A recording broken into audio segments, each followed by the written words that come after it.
Salafi, salafiyah. Itu merujuk kepada generasi awal, 3 generasi awal pertama. Khairul qurun qarni. Generasi paling bagus generasi aku. Siapa nih? Sahabat, abad pertama.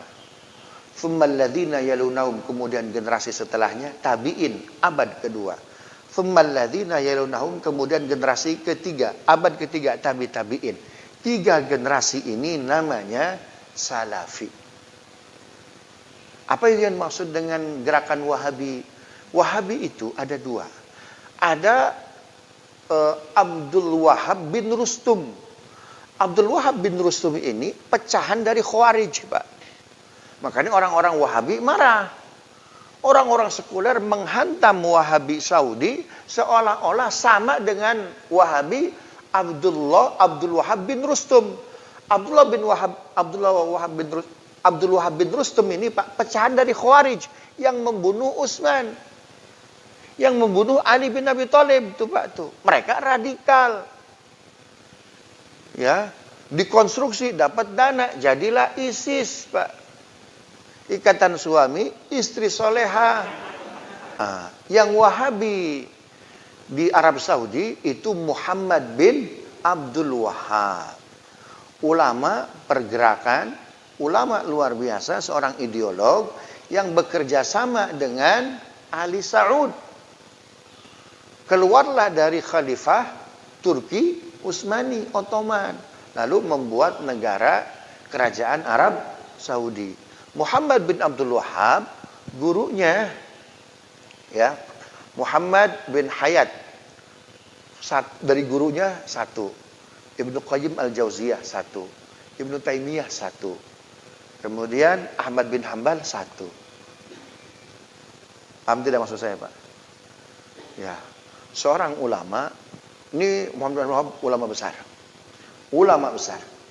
Ya, hafal Al-Quran, hafal ribuan hadis, ulama istiqomah. Orang itu tidak ada yang sempurna, jelas, betul nggak?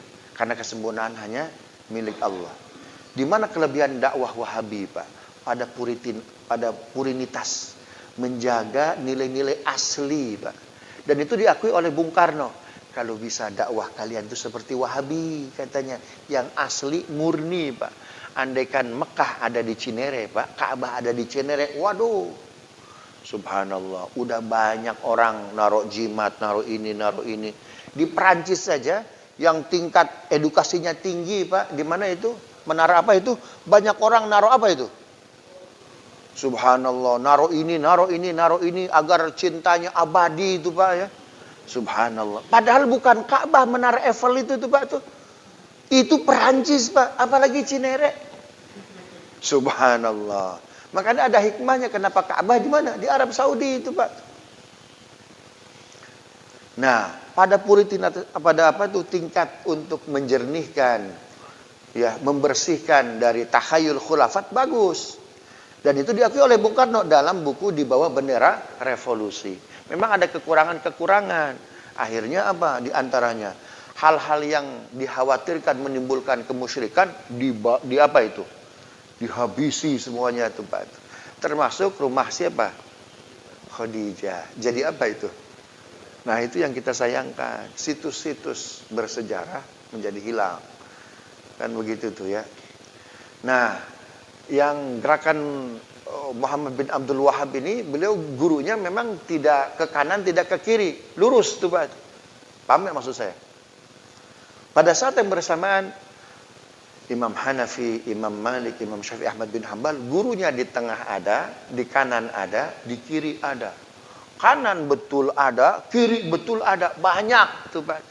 Makanya dalam hadis yang paling bagus itu, Nabi meriwayatkan hadis sahabat yang mendengar minimum 9. Tabi'in yang mendengar minimum 9. Ketika ada satu sahabat wafat, masih bisa dikonfirmasi kepada sahabat lain yang mendengar.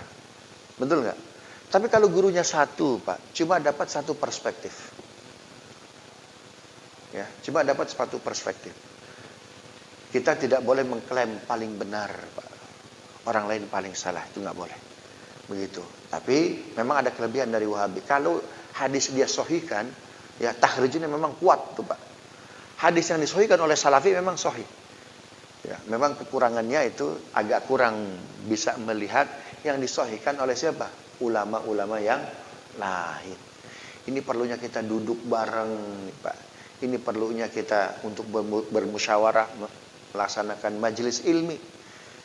Ya, kepada siapapun guru yang datang di sini duduk dengarkan. Begitu, ini bukan guru saya.